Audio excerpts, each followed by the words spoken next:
आज हामी छौँ लम्बै बजार र आज हामी जाँदैछौँ दाङको एक प्रसिद्ध सहर कोइलाबास बजारमा हामी चाहिँ आज जाँदैछौँ। हिजो समय निकै प्रसिद्ध बजार, नुनदेखि सुन पाइने बजार, रोल्पा रुकुम सल्यान त्यो ठाउँमा किनमेल गर्न जाने बजार आज चाहिँ कस्तो अवस्थामा छ त? हामीले सुनेका छौँ त्यो बजार एकदमै खण्डर छ, त्यहाँ चाहिँ एकदमै स्थिति भयावह छ भनेर चाहिँ हामीले सुनेका छौँ र आज हामी तपाईँहरूलाई देखाउने छौँ कि कोइलाबास बजारको अवस्था के छ भनेर। Let's go.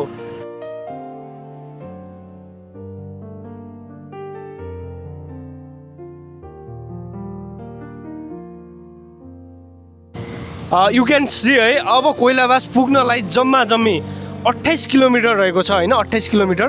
हामी निरन्तर यात्रामै छौँ र तपाईँहरूले देख्न सक्नुहुन्छ पछाडि यो चाहिँ राप्ती नदी होइन, यो राप्ती नदी, यो चाहिँ राप्ती नदीको पुल। यो हामीले क्रस गरेर हामी चाहिँ अब जम्मी 28 किलोमिटर अब यहाँबाट चाहिँ यात्रा गर्नेछौँ। यात्रा एकदमै रमाइलो भइरहेको छ, एकदमै इन्ट्रेस्टिङ भइरहेको छ है त। लेट्स सी के हुन्छ हामी देखाउनेछौँ।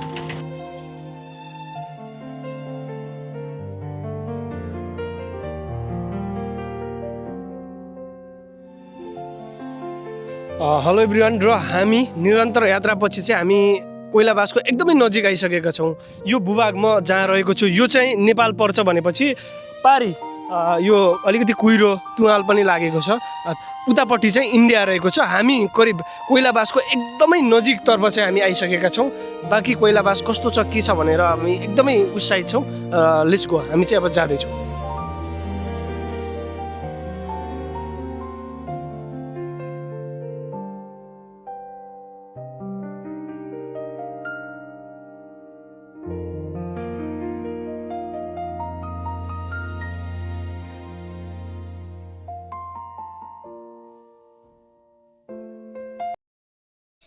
अन्ततः हामी कोइलाबास बजार आइसकेका छौँ। यो चाहिँ कोइलाबास बजार हामीले देख्न सक्छौँ।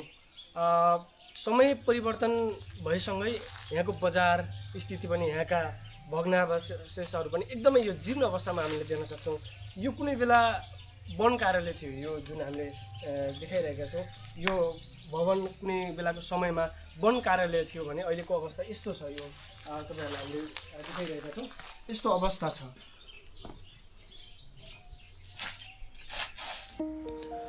कुनै समय थियो जब मध्यपूर्वका दुर्गम जिल्ला रुकुम, रोल्पा, सल्यानका बासिन्दाहरू जीवनका आधारभूत आवश्यकता पुरा गर्न कोइलाबास बजार झर्थे। नुनदेखि सुनसम्मका सामग्री किन्न, दैनिक उपभोग्य वस्तु जुटाउन र व्यापारिक कारोबार गर्न यही बजार उनीहरूको प्रमुख गन्तव्य थियो। कोइलाबास केवल बजार मात्र थिएन, यो आशा, सम्भावना र चहलपहलले भरिएको जीवन्त केन्द्र थियो। त्यसबेला कोइलाबासलाई नसुत्ने सहर भनेर पनि चिनिन्थ्यो। दिन होस् या रात, यहाँ मानिसहरूको आवतजावत, किनमेल र व्यापार कहिल्यै रोकिँदैन थियो। नेपाल ब्याङ्क, नेपाल राष्ट्र ब्याङ्क, भन्सार कार्यालय जस्ता महत्त्वपूर्ण संस्थाहरूको उपस्थितिले यसलाई अझ सशक्त बनाएको थियो। दूर गाउँबाट आएका मानिसहरूको भिड, व्यापारीहरूको व्यस्तता, सडकभरि गुन्जिने आवाजले कोइलाबासलाई एक गतिशील आर्थिक केन्द्रको रूपमा स्थापित गरेको थियो। तर समयसँगै परिस्थितिहरू बदलिँदै गए। आज त्यो कोइलाबास बजार जो कहिल्यै सुनसान हुँदैन थियो, आफैमा जीर्ण र उजाड जस्तो देखिन्छ।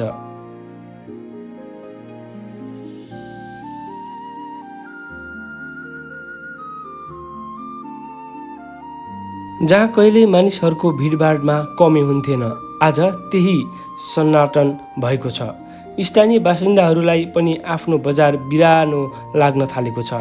विभिन्न कारणले गर्दा यो बजारको पुरानो पहिचान ओझेलमा परेको छ।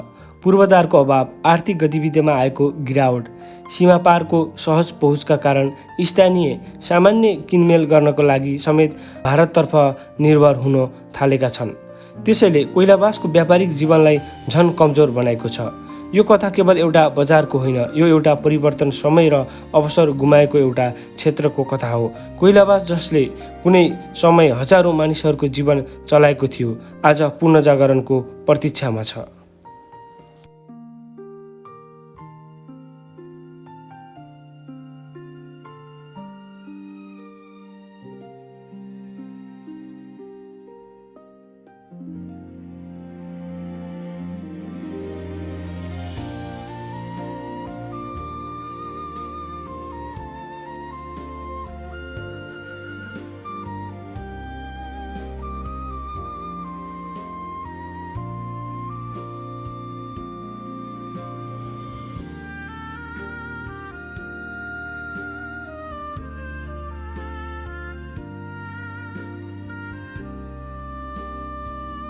हामी एकदमै यहाँ घुमिरहेको छौँ कोइलाबास बजार एकदमै यो होइन यहाँका भग्नावशेषहरू होइन यहाँका संरचनाहरू पुरानो संरचनाहरू एकदमै जीर्ण अवस्थामा चाहिँ हामीले देखिरहेका छौँ।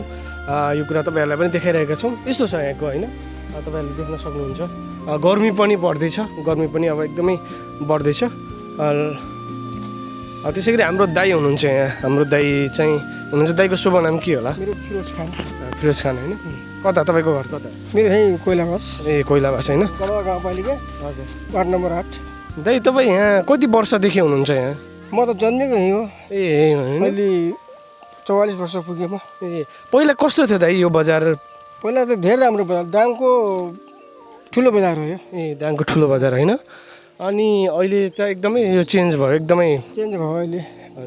अब यसलाई पहिलाको जस्तो अवस्थामा आउन सक्छ सक्दैन के लाग्छ दाइ तपाईँलाई? अब खै अब भाइलेन्ट सरकार आएको छ होइन। ए अब उहाँहरूले के गर्नुहुन्छ कि त्यो आश छ, त्यही आश राखेर पनि जिताएको पनि हो। ए हो नि। हो। ए बालेन सरकारको चाहिँ एकदमै अपेक्षा छ कि यहाँको यो कोइलाबास बजार, यो कोइलाबास नाकालाई चाहिँ पुरानै स्थितिमा चाहिँ फर्काउन केही मद्दत गर्नुहुन्छ भन्ने।